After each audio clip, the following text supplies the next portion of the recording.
Hello everybody and welcome. Today's class is the leverage admission class. This is the third in the 200 series. And if you haven't watched the other 200 classes, the Get Ready for College and the Marketing and Influencer classes, please watch those videos as they all build on each other. You don't have to watch them in order, but they all do build on each other. If you do have any questions and you're watching the premiere, please type in your questions in the chat, and I'll be happy to answer any of those messages on the live chat. If you're watching a recording of this at a later time, please do send me an email. I'll be happy to answer any of your questions. All right, so let's get started. An important question to ask is, are there any majors or departments poised or ready for growth? Are there any majors or departments poised or ready for growth? We'll get back to this question. So as you learn more about the college admission game, you'll be more informed and can set yourself up for success to win. So people are make better decisions when they are informed. And that's part of what today's class is to give your information so that you're more informed. So the first thing that we're going to do is we're going to start with a big list of colleges. Explore as many colleges as you can, check out their websites, talk with recruiters, and ultimately visit. If you need help creating a list of colleges, please do contact me. I'll be happy to assist you with that. So freshmen and sophomores should have a big list of about 20 to 30 colleges that they're thinking about. And then in your junior year, start to narrow that down a little bit to about 15 colleges. And then ultimately apply to 6 to 12 colleges. We'll call it 10 colleges in your senior year, 10 for easy numbers. So narrow down your list to the 8 to 10 colleges that you're going to apply to, and we'll talk about how to do that. So how do we narrow down our list of colleges? Well, first let's talk a little bit about the college world and the things that go on in the college world. The first thing that you need to understand is that colleges are a business and they do things for business purposes. So let's talk about admission rates. The admission rate is the percentage of students who are admitted by the college. The fact is that most colleges are struggling to fill their incoming freshman seats each and every year. Some colleges are struggling even as late as July or August before school starts. And there are only 25 colleges that have a 10% admission ratio or less. And you could probably name half of those schools: Harvard, Stanford, Duke, Princeton, Yale, etc. And then there are 53 colleges that have an admission ratio of 10 to 25%. And you could probably name a handful of those colleges as well. Okay, the remaining four-year colleges, we're not talking about community colleges, we're only talking about four-year college and universities. There are 1,344 colleges, and those colleges are the ones that are trying to fill their freshman rosters each and every year. So the whole idea that it's difficult to get into college is perpetuated by a small handful of schools. So with these colleges that have a 10% admission ratio or a 25% admission ratio or less, does that mean that they're a better college? The answer is no. The real answer to that is they've done a better job at marketing. They've done a better job at selling their school. Our school's awesome. You need to come and apply here. Okay. The other thing that you need to be aware of is that for the last 10 years, we've had a decline in births in the United States. So what colleges are starting to figure out is, at 2011, we hit the low and then it started to come back up a little bit.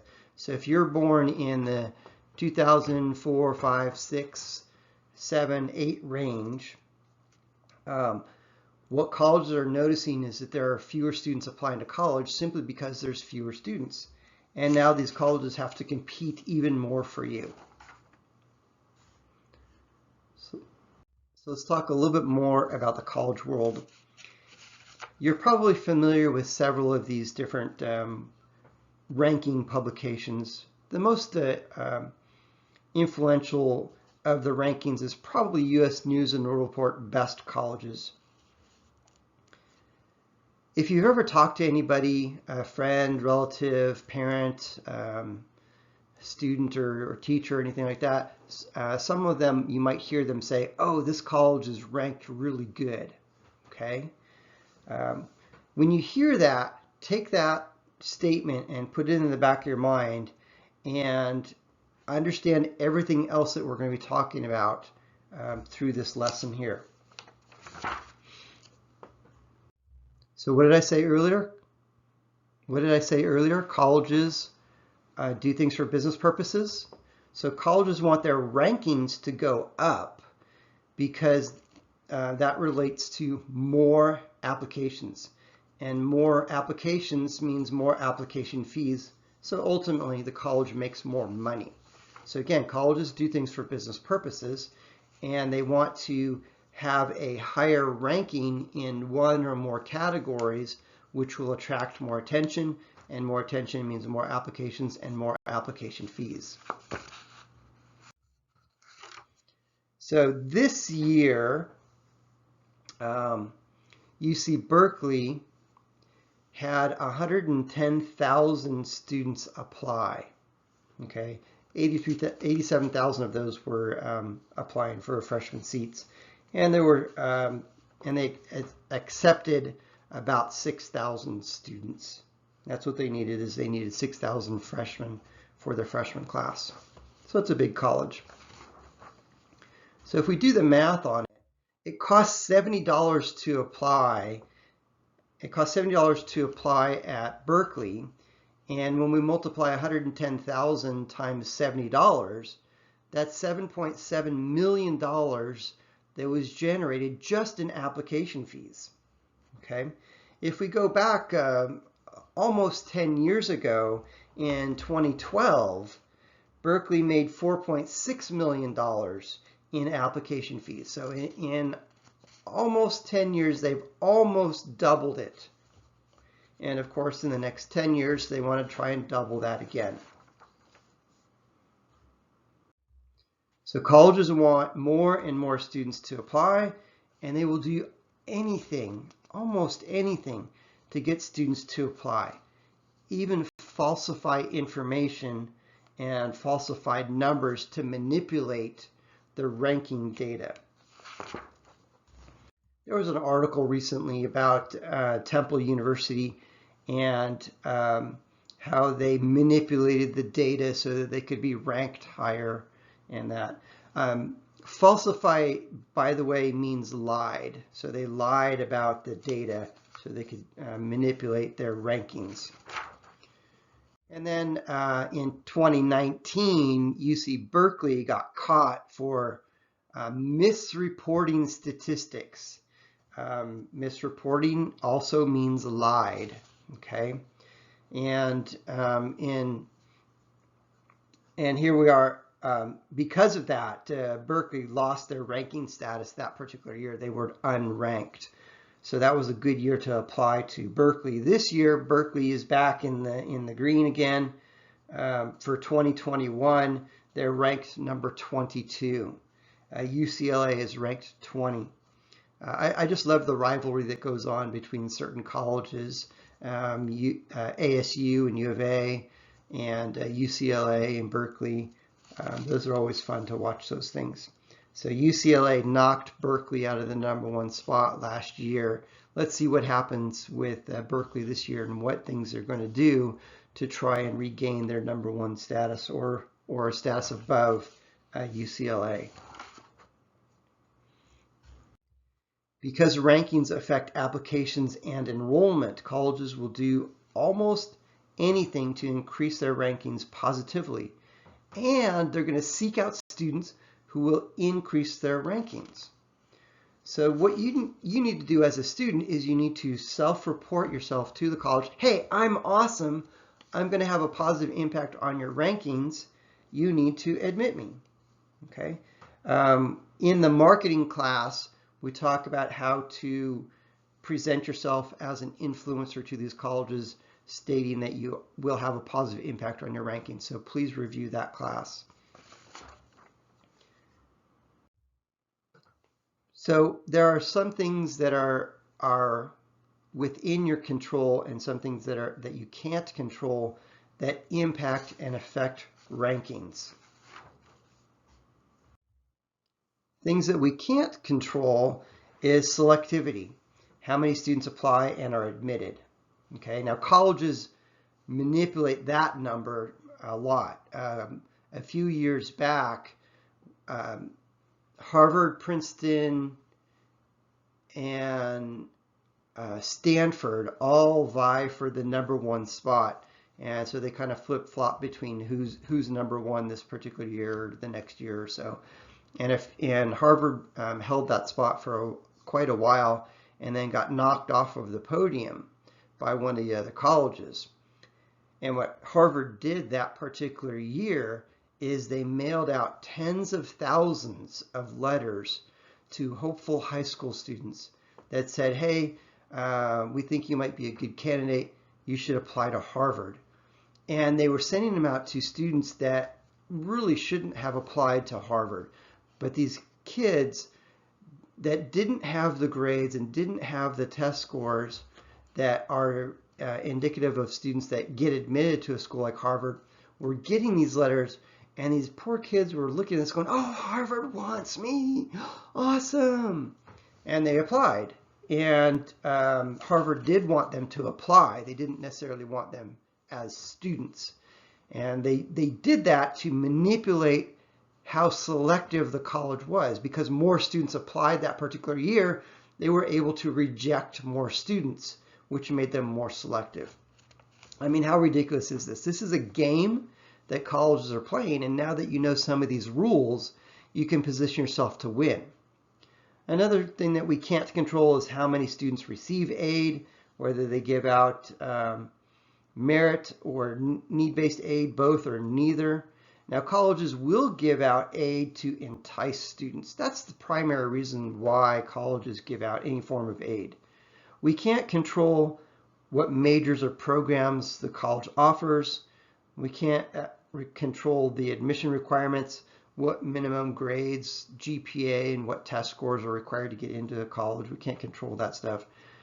We can't control retention rates, how many students actually return the next year, and we can't control the average alumni giving rates.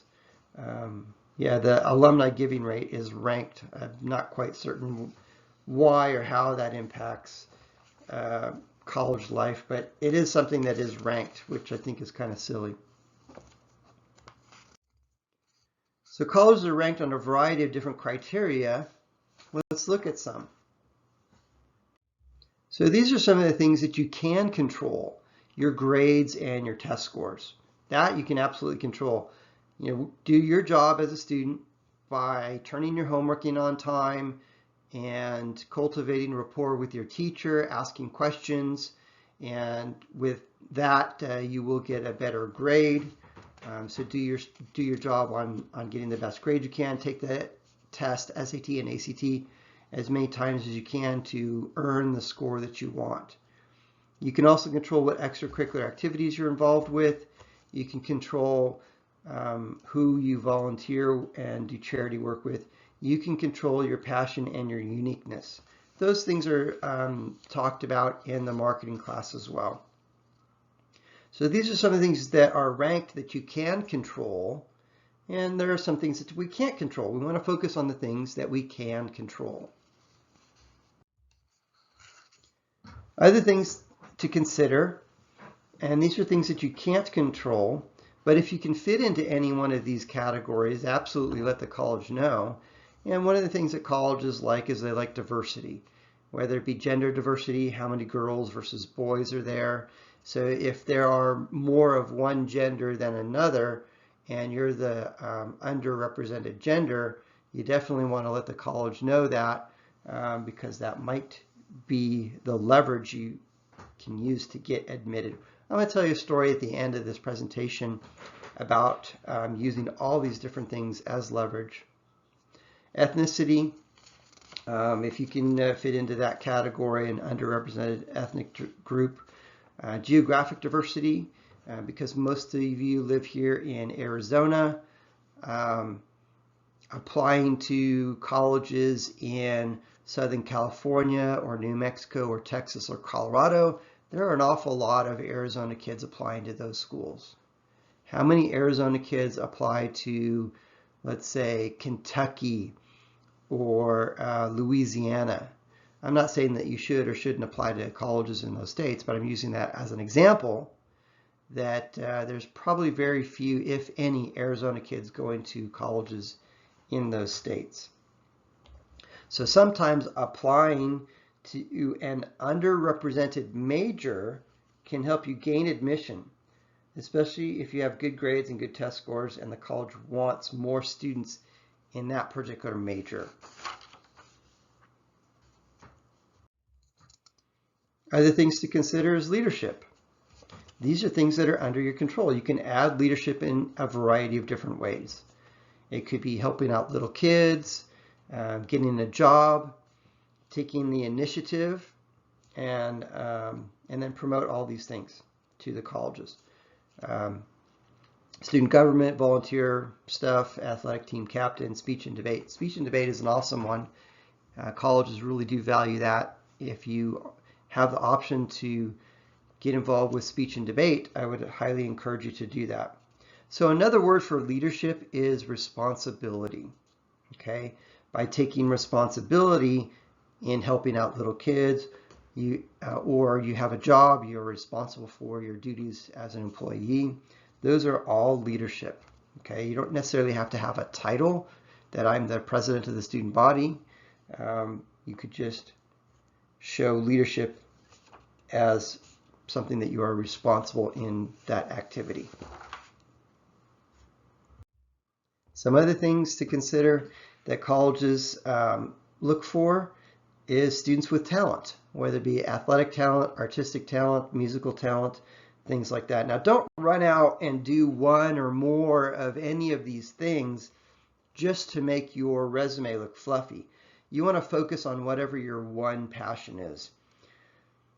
So on that note, I've had conversations with students that say, I think I want to study business or communications as my major because I know I can get a job with that, but I'm really passionate about theater.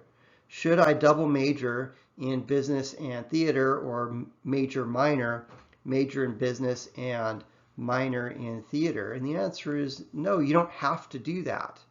So my middle daughter, she applied to college as a communications major. She auditioned for a theater scholarship and she got it. The only requirement was that she needed to be involved in theater. So she auditioned for some plays and got some roles within the play. She also helped out backstage. She also helped out as a costume designer and things like that, because she remained involved in that program. She retained her scholarship. So you could get a music scholarship by being involved in choir and not necessarily be a music major. You might have heard this before. Colleges are looking for a well-rounded student. That's not correct. The complete statement is colleges are looking to build a well-rounded student body. Imagine if everybody at the college was all of the same gender, all of the same major, all of the same whatever, all from the same location. I mean, how boring would that be? They want to kind of mix it up, get some students from this location, get girls, get boys, have different types of majors and all of that stuff. So when you identify yourself as a student who fits into one or more underrepresented categories, the chances of admission go up. So colleges are looking to build a well-rounded student body. So when an area or a category is underrepresented, the college will try and identify students and admit those students to boost up those underrepresented categories.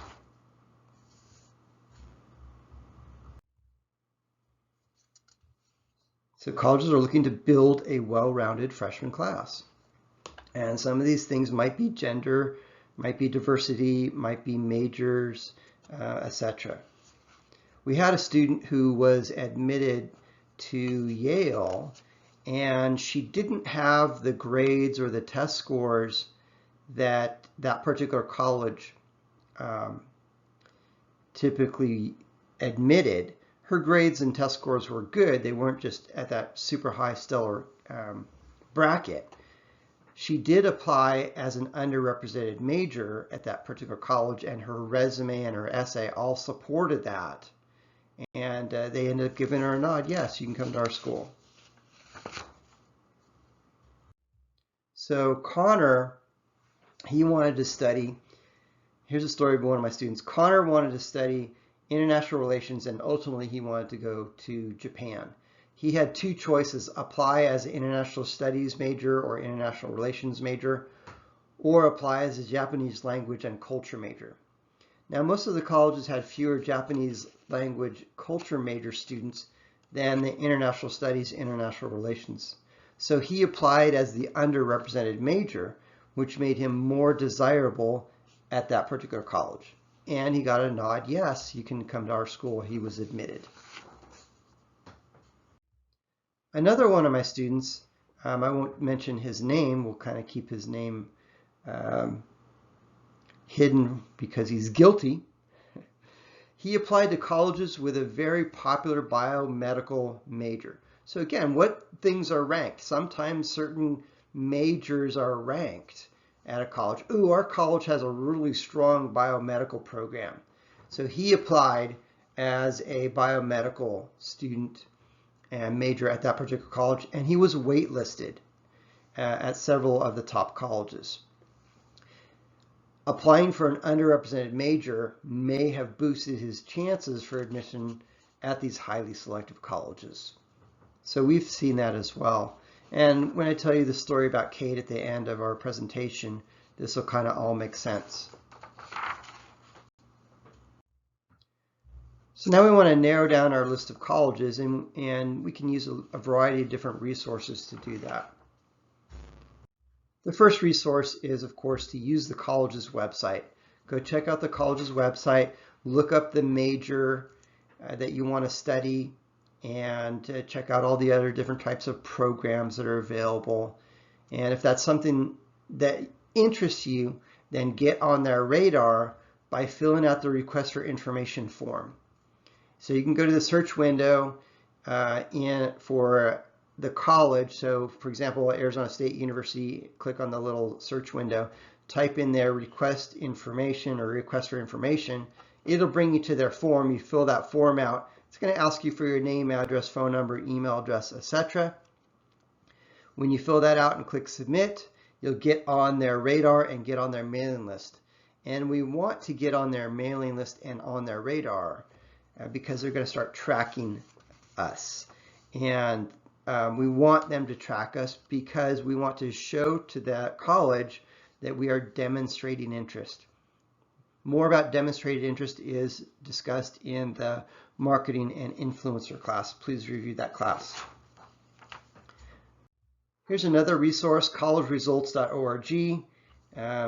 It's a good website that has some statistical information in there. It talks about retention rates. So you can type in the name of any college, click on View College, and it'll give you this information. It'll tell you retention rates, how many students return the next year.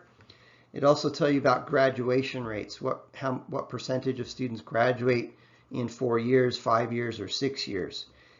Now, don't be too shy about colleges that have a low 4-year graduation rate. I'm okay with that for some colleges and for some students, as long as you have a 4-year game plan.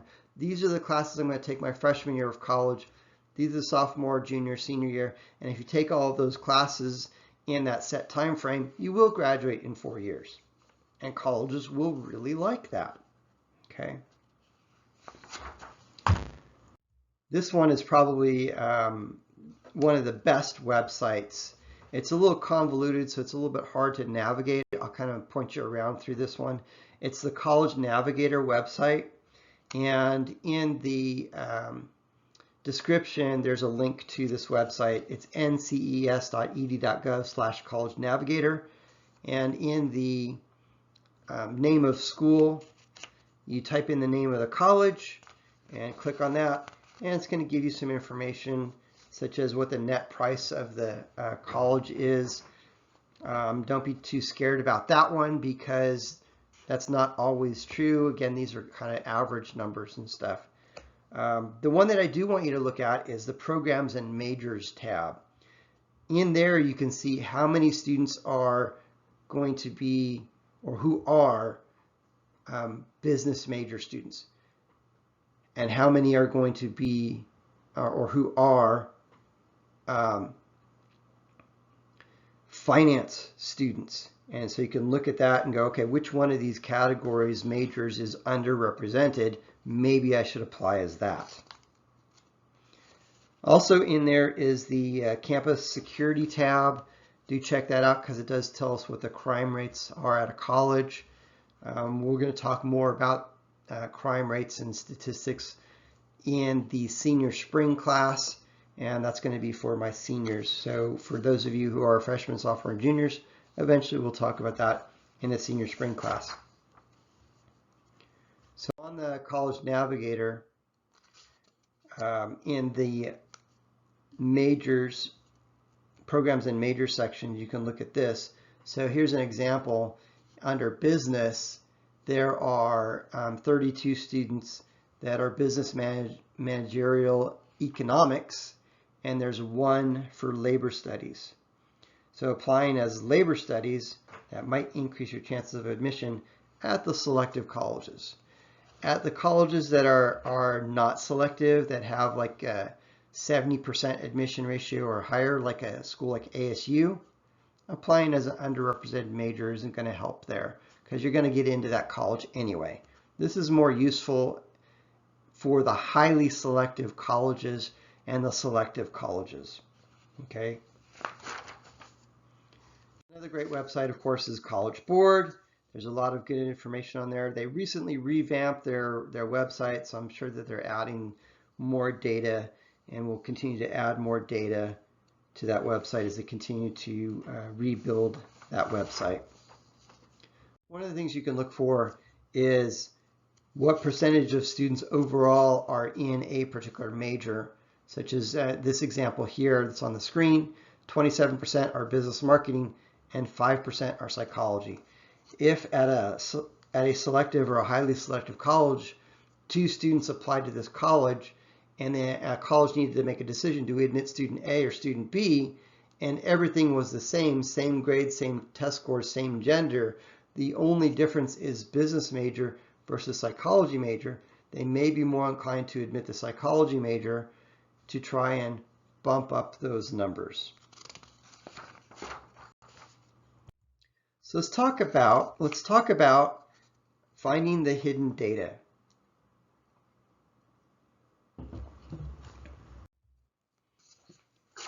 In a search engine, type in the name of the college, so ASU, and the words common data set. So Arizona State University common data set. Some colleges may require you to do a little bit more digging to find this information. The majority of the colleges do have this data that's available somewhere. Some colleges don't have it available. For example, University of Chicago. And I have a conspiracy theory of why don't they want us to see this data? So when you type it in, it'll bring you to the web page. You can click on the date that's the most current. And when you do that, this is what it's going to look like. Some colleges will have a PDF as what's represented here on the screen. Some may have it in Excel format, and some may have it embedded in their website. All of the information that I'm using on the common data set here is from ASU, so you can kind of get an idea of that.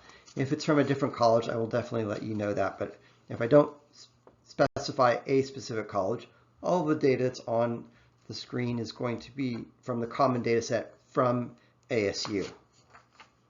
So let's dissect the common data set. In A5, this section here tells about what types of degrees are offered. And at ASU, they have a certificate program. You can get a bachelor's degree, you can get a post-bachelor's certificate, master's, doctorate, etc. So these are the different degrees that are offered. In this section, B1, enrollment and persistence, some of the things that you want to look for here are the graduate students. So do we have any graduate students that are listed here? And there's a number in there for grad students. Does the college have a grad student, and do they have grad programs? If yes, here's why this is important. If yes, this particular college has graduate students, undergraduate students, so those students that don't have their bachelor's degree just yet, may have limited access to professors and limited access to internship opportunities. So these are great questions to ask the college recruiter. What access do I have to my college professors? Does the professor actually teach the class, or is it his assistant? And what type of internship opportunities do I have as an undergraduate student? Those are important questions to ask, because the purpose of going to college is to get a degree and to get some experience so that you can get into whatever career you want to get into. Some colleges are better at it than others, and asking these questions can help you with that. B2 is the ethnic diversity, and this is important to many colleges. If you can fit into any of the minority categories, then definitely want to do that. So now's the time to go on to genealogy search and see if you've got any Native American blood in you or anything like that. Okay.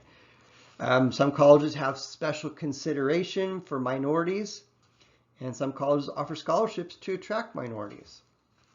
So if you can fit that category, let the college know. C2 and C4, these are, there's some data in here. C4 tells us how academically minded the college is. So it asks, does your institution require or recommend general college preparatory classes for high school students? So are you taking AP honors, IB, dual credits, or any of those things? Do they require it? Do they recommend it? Or neither require nor recommend? So at ASU, they do recommend that you do take some advanced classes. And C2 is waitlist. It says, do you have a policy of placing students on a waitlist, yes or no? And ASU says no. Some of the more selective and highly selective colleges, they'll have a check mark yes in that box. What waitlist means is the student is not admitted, but they're also not rejected. They're kind of in limbo in that gray area. So the purpose of the wait list is for the benefit of the college, not the student. So some selective and highly selective colleges will go to the supposed wait list long before the national response day of May 1st. So May 1st in your senior year is on or before May 1st is the day that you will notify the college, yes, I'm attending your college. And then you'll send in your deposit to that one college. Typically after May 1st, so during the month of May, colleges are calculating out who's coming, who's not coming. And if they fill their freshman roster, hooray for the college. If not, then that college may reach into the wait list to try and bump up those numbers.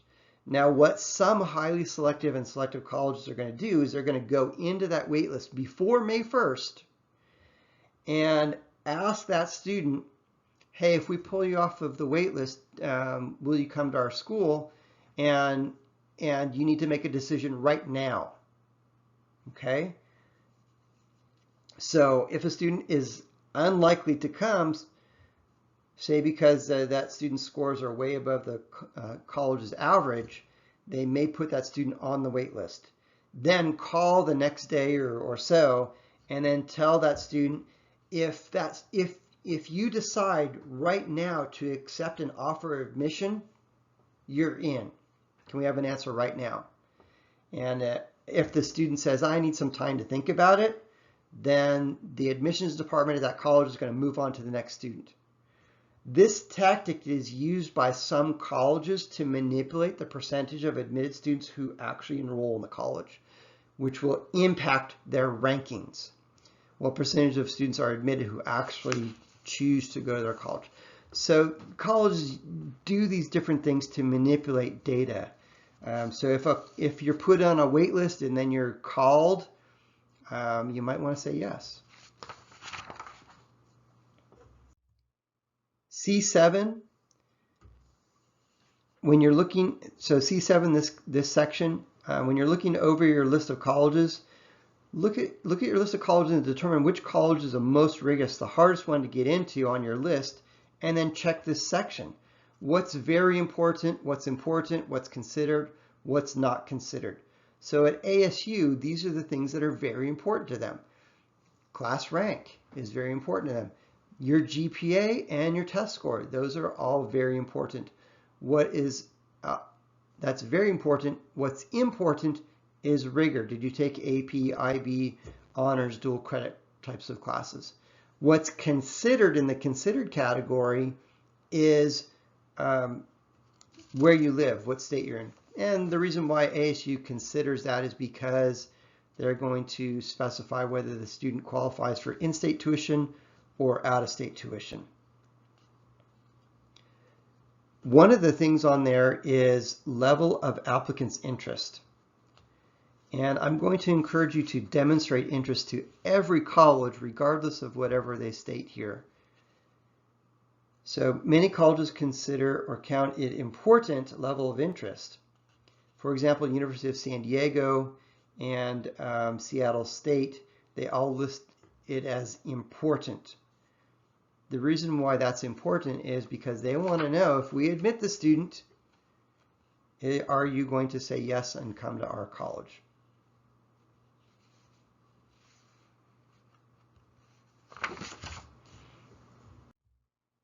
C8. This is the testing policy section, whether the college requires SAT or ACT or both or neither or whatever. Okay. I'm going to encourage you to study and prep for both the SAT and ACT. Take those tests as many times as you can to earn the best scores that you can. And then apply to colleges with a strong test score. These last couple years with the pandemic have been kind of crazy, as you're all aware. And you also may be aware that some of these colleges have gone what's called test optional, and some of them have even gone what's called test blind. Test blind means the student will be admitted based solely on GPA and the college application essay and that. Test optional means the student could be admitted without submitting a test score, where test blind is the college will not look at the test score at all. So a lot of colleges have been, these last couple of years have been leaning more towards test optional. And the colleges really love that because they're getting a ton more students applying to college than they did in previous years.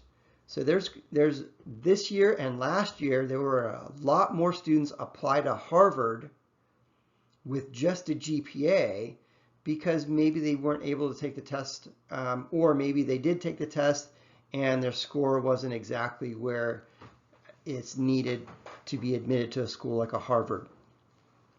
What I have seen this last year, and I'll let you know what the numbers are for this year as well, is that students who applied to highly selective and selective colleges without test scores that still had strong GPAs did not get admitted.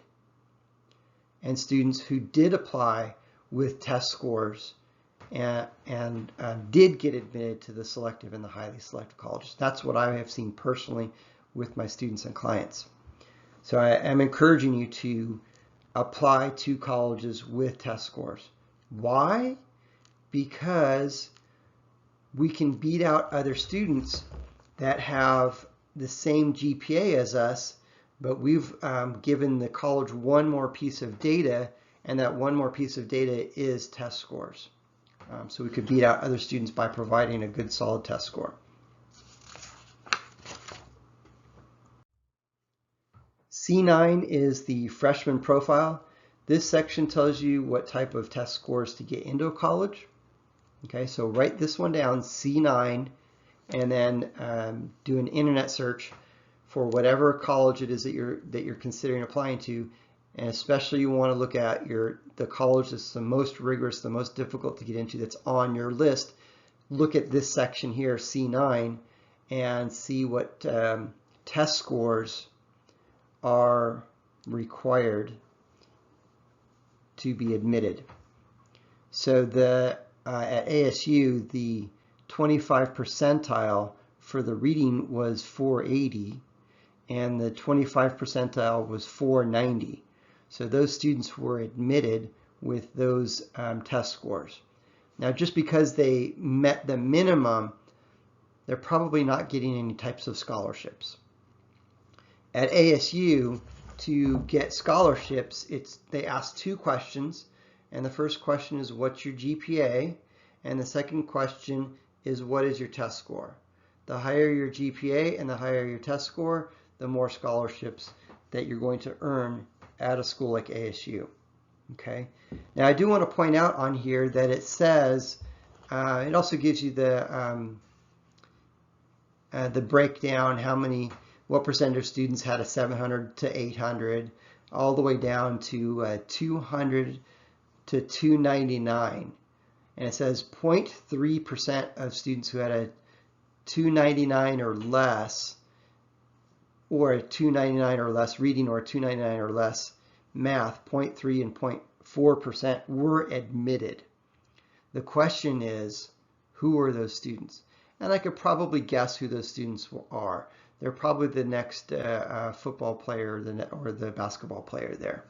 Okay, typically a sport, and they're probably a stellar athlete. C15. The question is, are first-year students accepted for other terms than the fall? So all colleges, pardon me, all colleges will admit students for the fall semester, and some colleges will admit students for the fall and the spring semester, or maybe a winter semester, or maybe even summer semester. Okay, so C15, this is a secret way to get into some of the harder colleges. So when students apply for the fall semester, that's the most competitive. There are tons of students that are applying for the fall semester. There are fewer students that apply for the spring or the winter semester. And what happens during the fall is there will be a handful of students that drop out of college for one reason or another, and that leaves an open spot. And the college wants to fill those open spots because an empty seat, an empty desk, is expensive at a college. So they want to fill those empty seats with as many students as possible to fill up their rosters. Okay, if we look at schools like USC and Cornell, the answer is yes. They do admit students in terms other than the fall. At ASU, they do not. Or I'm sorry, they will admit students for fall or other semesters. At other colleges, the answer might be no. We only admit students for the fall semester. So if we look at Stanford, they only admit for the fall semester. Unless they change their policies, we'll have to double check that one. And yes, colleges do change their policies. C21 is questions yes, no about early decision and early action. Does your institution offer early decision? And do they offer a non-binding early action, yes or no on that? And at ASU, no, they don't care about any of that stuff. At other colleges, they will have an early decision or an early action. I do not recommend applying early decision because it is a binding contract that says, I promise to go to your school if you admit me. And I also promise to withdraw my applications from all the other colleges. So that's why I don't like that one. What I want is I want colleges to compete for you, get several award letters, several admissions from several different colleges, then compare those and potentially use those colleges against each other to try and sweeten the pot with that. Early decision is for the benefit of the college. Okay, they use that to manipulate their numbers. A few years back, Harvard dropped early decision, and they noticed that their ranking numbers started to come down because of that, and they ended up the next year reinstating early decision, and their ranking number went back up again. Section E1 is academic offerings. So we want to look in here to see if they offer any type of internships. Is there a checkmark box in internships? Remember to ask, are these internship opportunities available for me as an undergraduate student? Because that might be a check mark. Yes, we do have internships, but it's for grad students. Again, we want to ask that question.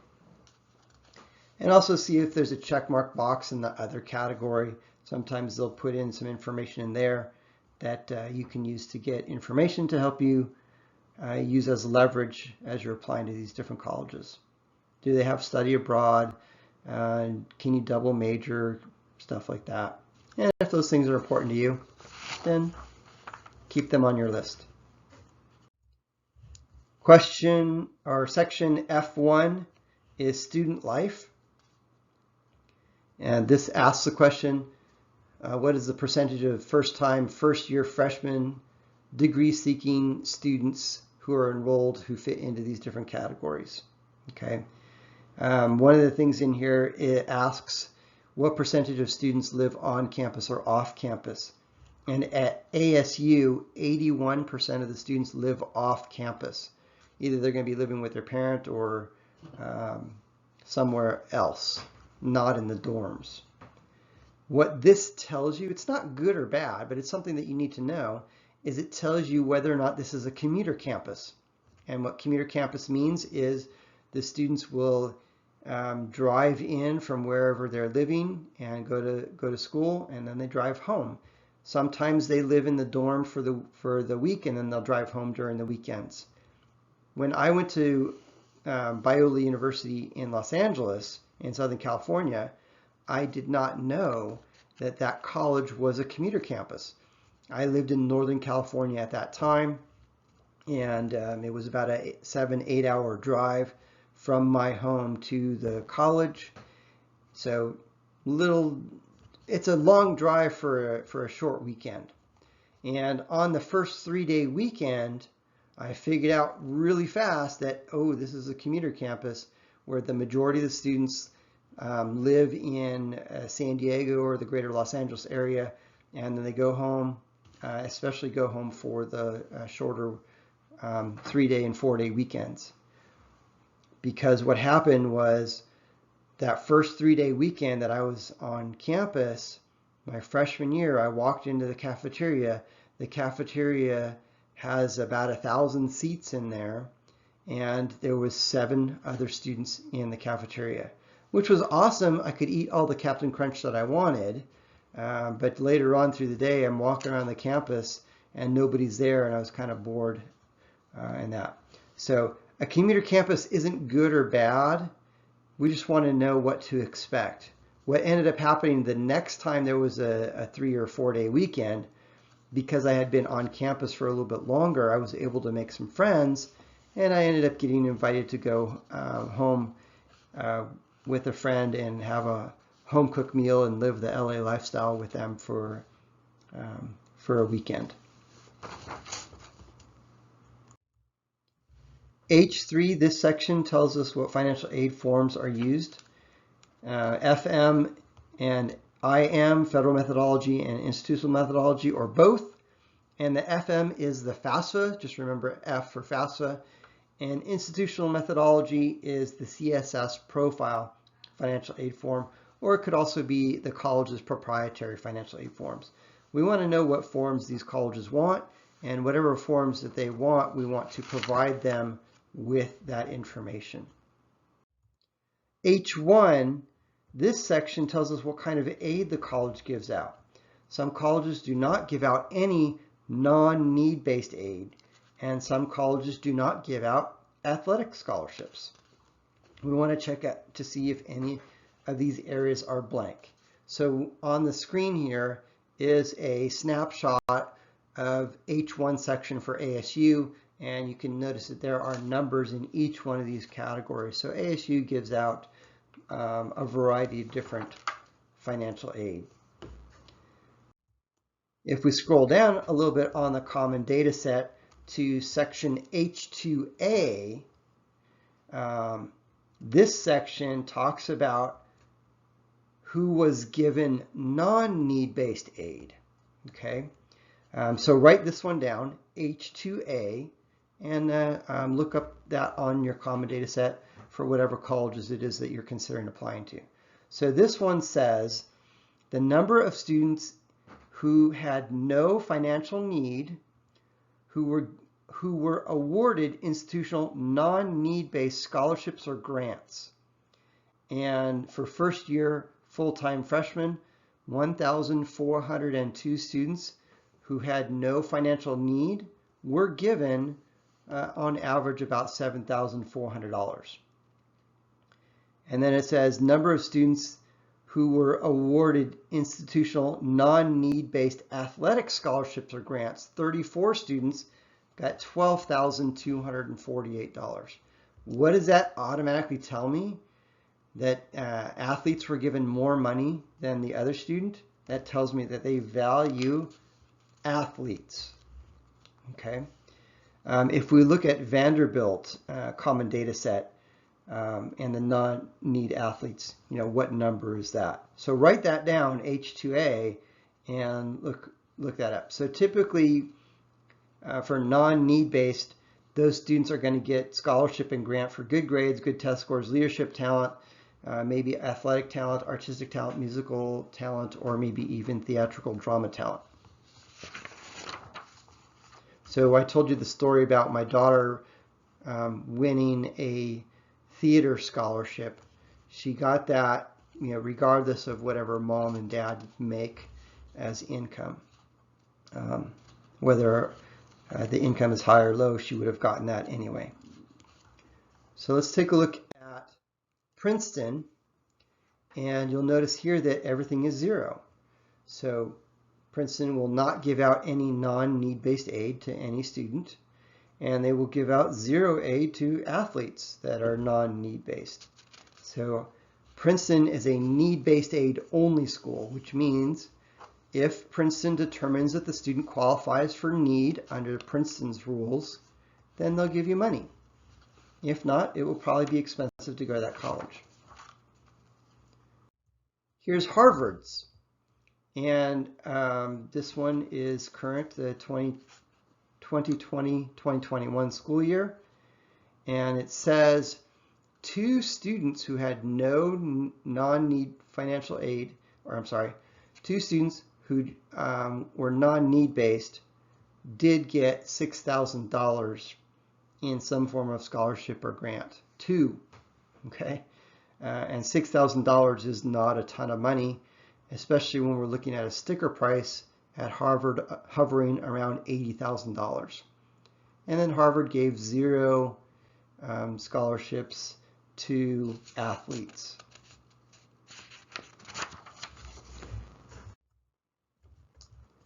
Here we are looking at Stanford, and Stanford, 0 students had and zero aid was given to non-need-based students for freshmen.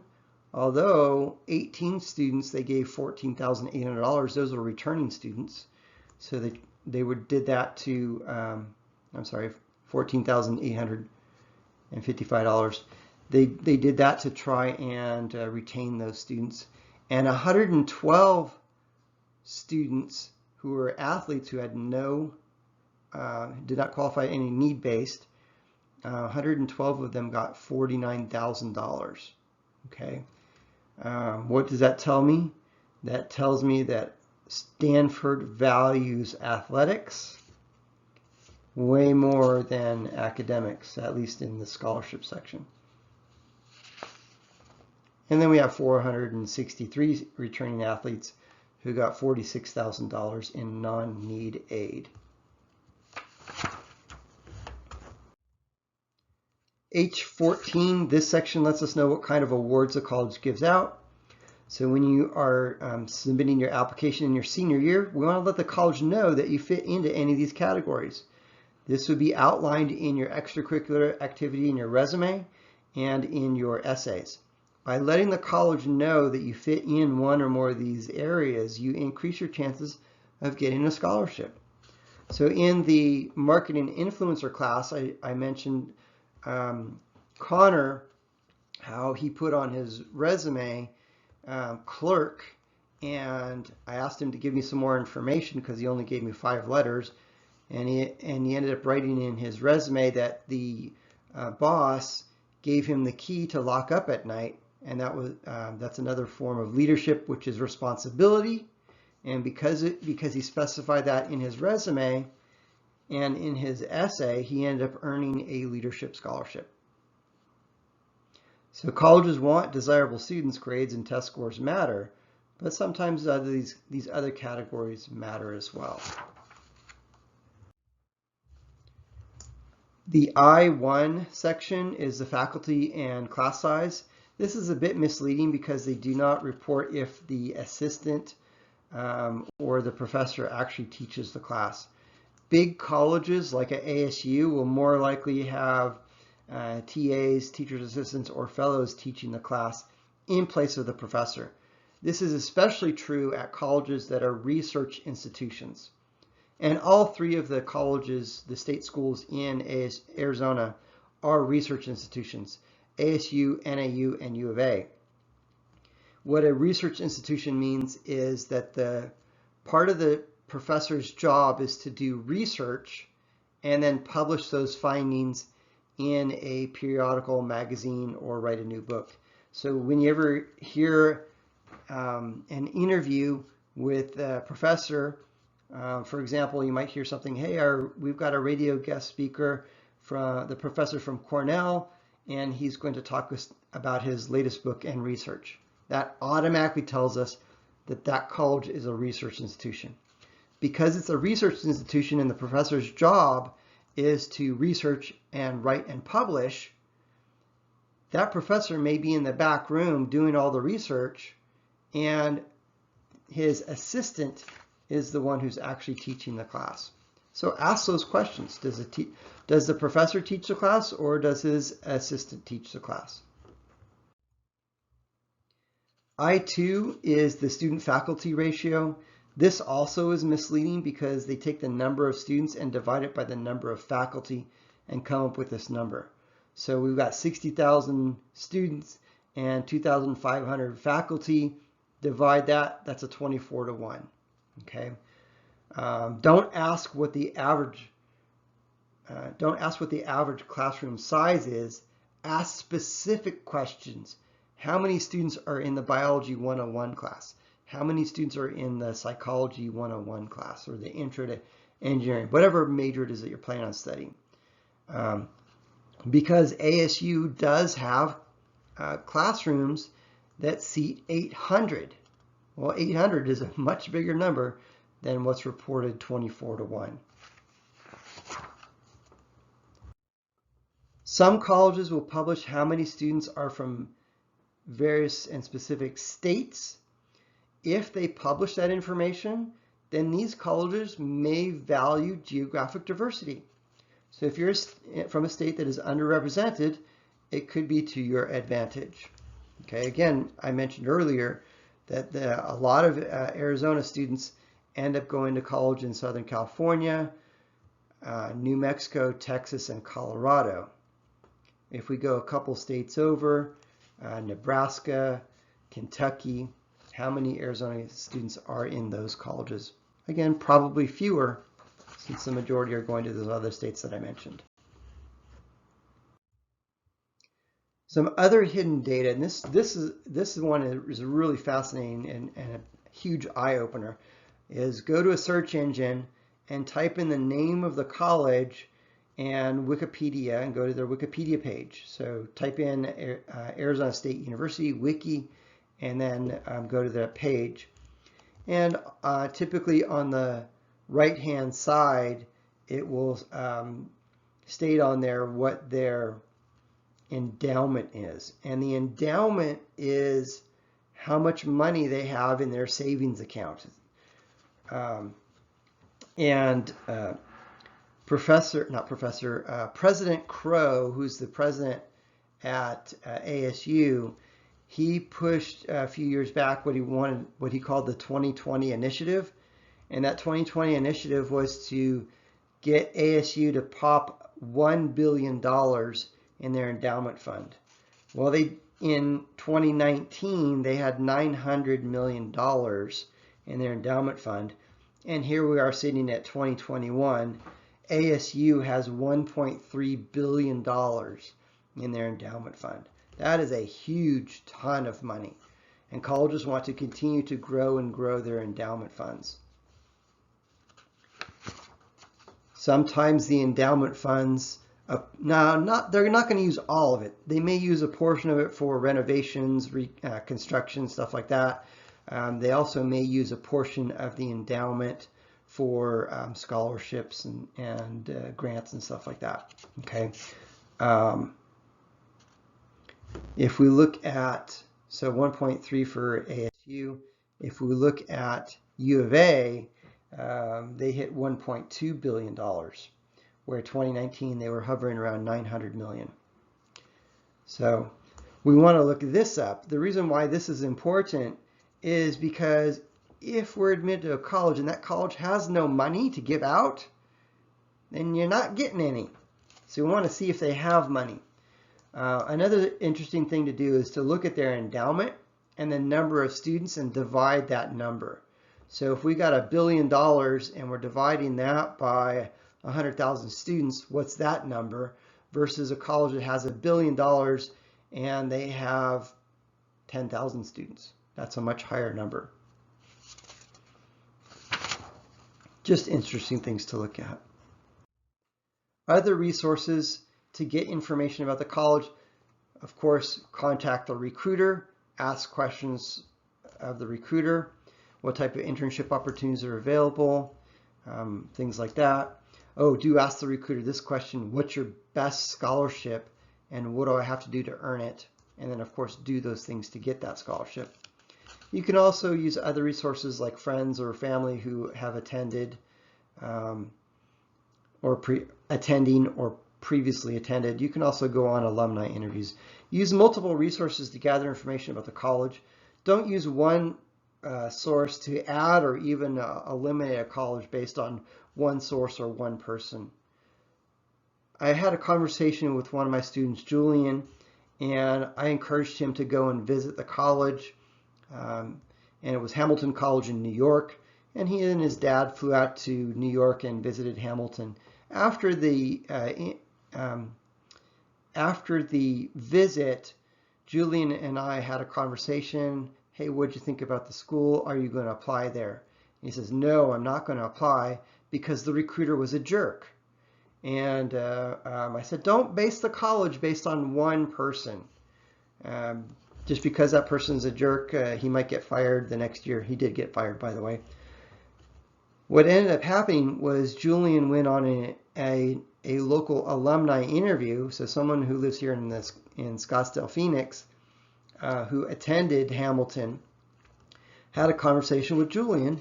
And this gentleman was telling Julian about what his experiences were at Hamilton and what a great time he had and all the awesome things that he did. And because of that, this is where he is today. And that kind of convinced Julian to put Hamilton back on his list.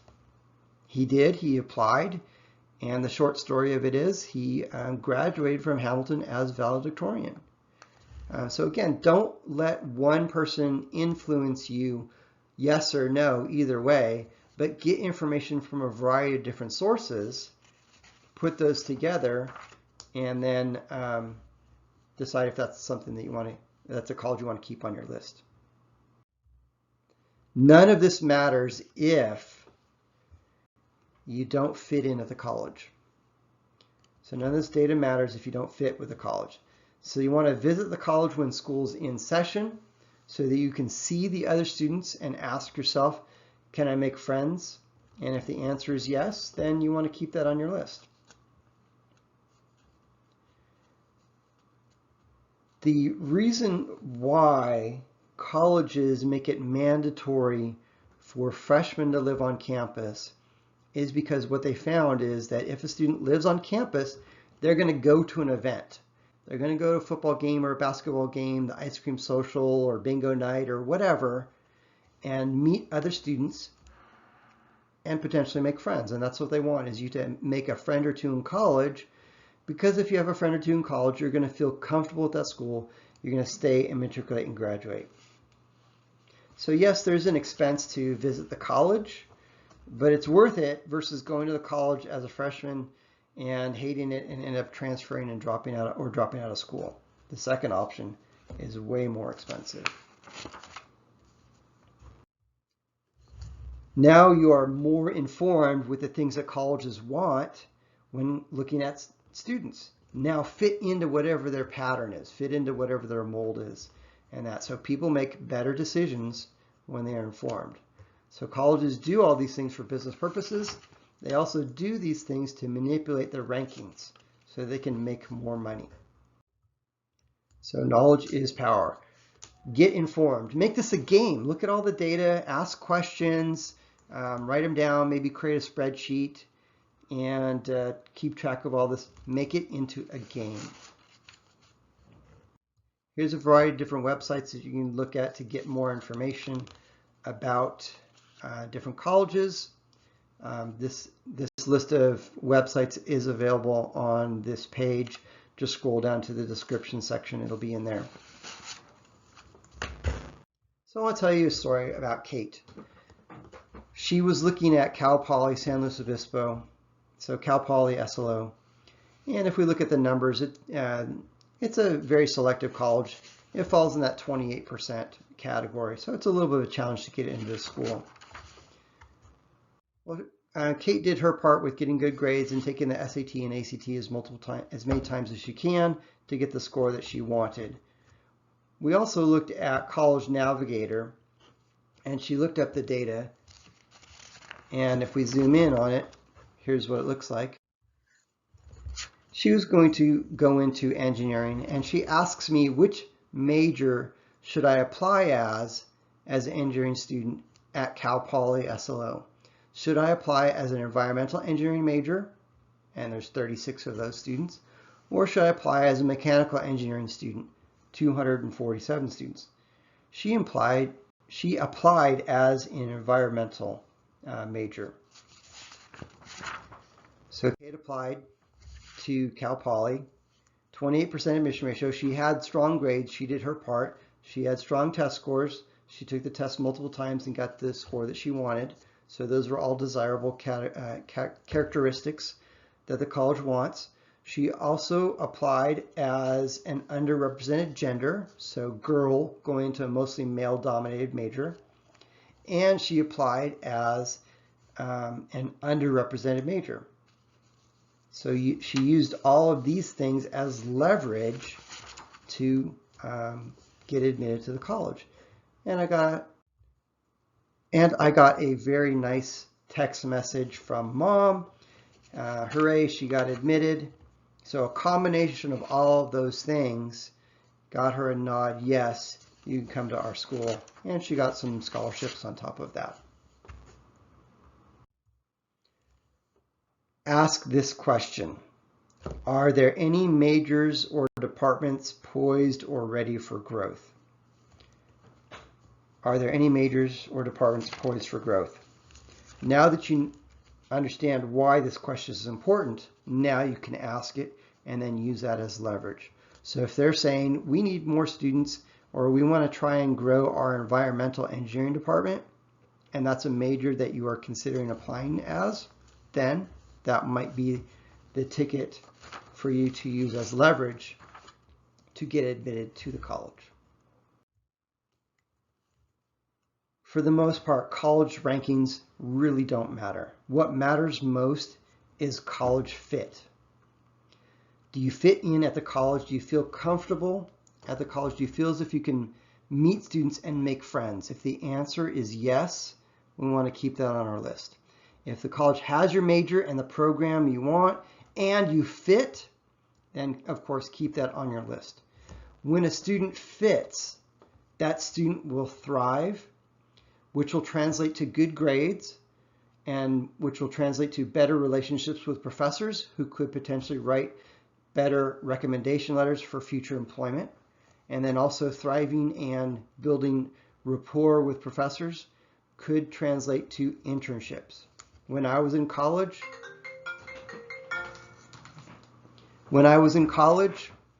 I had a conversation with my professor, and he said that there was an internship opportunity coming up.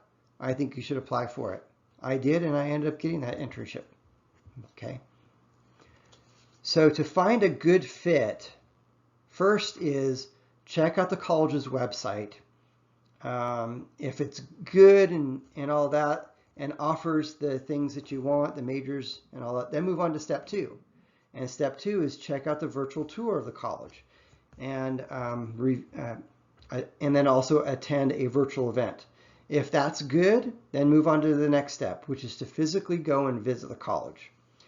Sign up for a tour and visit when college is in session.